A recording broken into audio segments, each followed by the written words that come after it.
Coffee হাউসের সেই আড্ডাটা আর নেই, আর নেই। কোথায় হারিয়ে গেল সোনালি বিকেলগুলো সেই আর নেই। লা লা লা লা লা লা লা লা লা লা লা লা লা লা।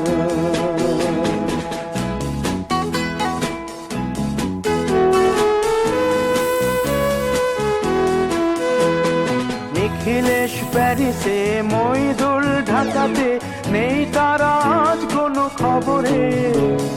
গ্র্যান্ডের গিটারিস্ট গোয়ানিজ ডিসুজা ঘুমিয়ে আছে যে আজ কবরে।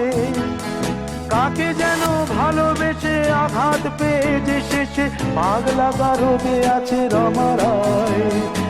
অমলটা ধুকছে দুরন্ত ক্যান্সারে, জীবন করেনি তাকে ক্ষমা। কফি হাউসে